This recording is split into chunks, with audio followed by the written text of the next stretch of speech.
Dahil may lakad nga kami ngayon kumarites, kaya naman kailangan kong maglinis ng bahay. At mag mini house tour na nga rin po tayo dito sa bahay, sa taas at sa baba. Hugasan ko nga lang po muna yung mga plato at ibabalik ko muna itong aking mga nahugasan na. Ilakad kasi kami kumarites, kaya naman gusto ko munang linisan itong bahay bago nga po kami umalis. Masarap kasing umalis na malinis ang bahay at wala nga pong uuwian na kalat. Pero hindi nga po makakasama si Jowa kumarites dahil meron nga po siyang trabaho. Hugasan ko na nga rin po itong mga lagayan ko ng condiments kumarites dahil yung luma ko nga po ay hiningi na ng mama ko. Ibigay ko na nga lang po sa kanya gaya nga po ng dati kong mga lagayan na ibinigay ko na sa kanya. Lipat na nga rin po sila dito malapit sa amin, mangungupahan nga po sila dito. Ayan, at inuumpisahan ko na nga pong maghuhugas dyan kumarites. Sakto naman yung alis namin, yung panganay ko ay walang pasok dahil gagamitin nga po yung room nila sa pag-i-exam. At yung bunso ko nga po ay umabsent na lang. Kaunti lang naman yung lilinisin ko kumarites dahil alam nyo naman na kailan lang ay naglinis na nga po ako sa taas at sa baba. Kakataon ko na nga rin po ito umalis dito sa bahay ko marites. Pero bahay lang din naman yung pupuntahan ko. Doon nga po kami pupunta sa Antipolo, sa bahay ng tito ko.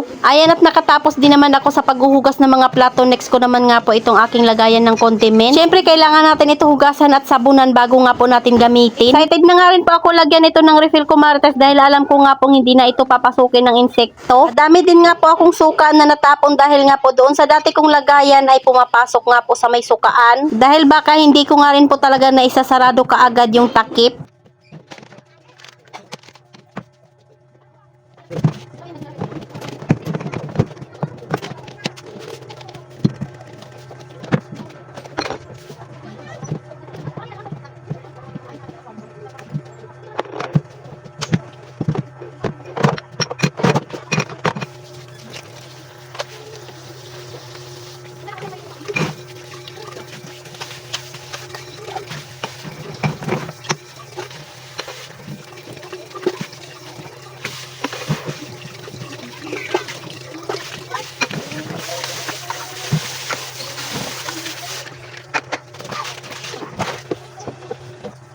Tapos ko nga pong hugasan yan kumarites ay kinuha ko na nga po yung dati kong mga lagayan at tatanggalin ko nga po yung label na nakalagay dito. Dahil ililipat ko nga lang po yun sa mga bago kong binili. Siyempre para makatipid na nga tayo sa pagbili ng label ay tatanggalin ko na lang ito. Ganda pa rin naman kumarites, kaya naman pwede pa nga po tong ilipat. Ito talaga yung pinakagusto ko sa gawaing bahay, ang maglinis. Magayos nga po ng mga gamit, wag lang talaga ako ang maglaba. Lalo na nga po kung yung mga hinugasan ko at nililigpit ay mga bagong bili. Ginahan din talaga akong kumilos dito sa aming bahay. Buti na lang at malalaki nga ito kumarites, kaya naman alam kong marami nga rin po akong mailalagay dito. Ayan, at pagkatapos ko nga pong idikit yung kanilang mga label kumarites, ang next ko naman nga pong gagawin ay maglinis na muna. Ahin ko nga po itong dito sa salas namin at magwawalis nga lang po ako. Kailan lang naman ako naglinis kumarites at hindi pa nga po ito gaanong kadumi. Tingnan nyo naman at butas na nga rin po itong aming linoleum. Dahil last December 2022 pa nga po ang bili namin ito. Sobrang tagal na nga rin po talaga namin itong napakinabangan. Dati nga po ay maliit lang ang butas niyan kumarites, pero dahil sa kakalaro nga po ng dalawa naming anak ay lumaki na nga po yung butas niya. Galing mo nga po sa kusina ay ito agad yung makikita mo.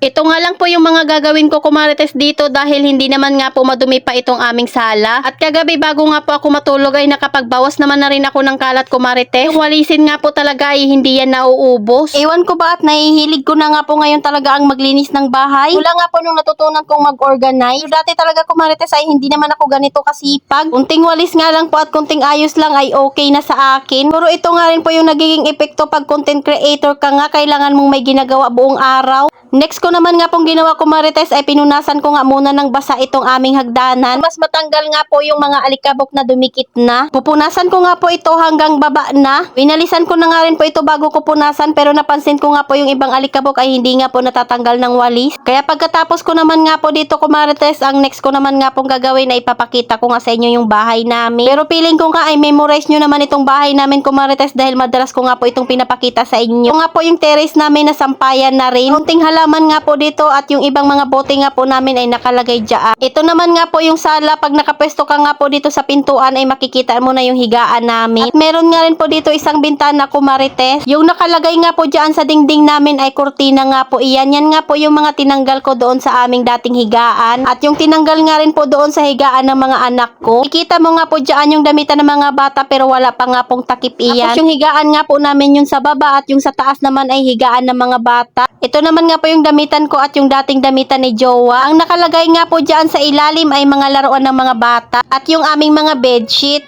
Sa likod ng kurtina, ayan yung hagdanan namin, kumarites. Ayan nga po yung damitan nila at ayan naman yung higaan namin. Yung puting drawer dyan ay damitan na yan ni Jowa. O diba ang aliwalas ng bahay namin at aalis nga po kaming malinis. Tara at samahan nyo naman ako sa baba, kumarites. Sa taas nga po ng hagdanan namin, ayan naman nga po yung lagayan ng mga sapato. Ganito nga po ito kaliwanag dito sa taas namin dahil nakabukas nga po lahat ng bintana at saka yung pintuan.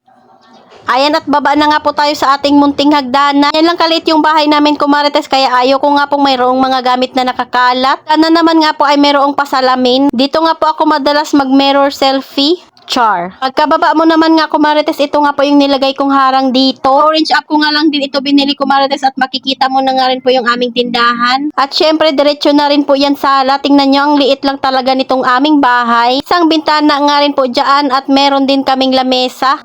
At salamin na mayroong nakalagay na mga abubot. Kaakyat ko nga po ay malinis dito, pero tignan nyo naman, may baso na naman nga pong hugasan at yung upuan hindi na naman nakapwesto. Pero normal nga po yan sa loob ng isang bahay dahil mayroon nga pong nakatira. Ayan, at pinapatuyo ko na nga po yung lagayan ng mga condiment. Wala nga rin pong hugasan, kumarites, at magliligpit na lang ako mamaya ng mga plato. Wala na nga rin pong makikitang kalat, kumarites, at ito naman nga po yung pintuan namin na naging tindahan na rin. Dahil ginawa nga po namin itong sabitan ng chicheria. Salamat sa panonood, kumarites. Follow for more. God bless us, at sana i-share nyo na rin po itong aking video.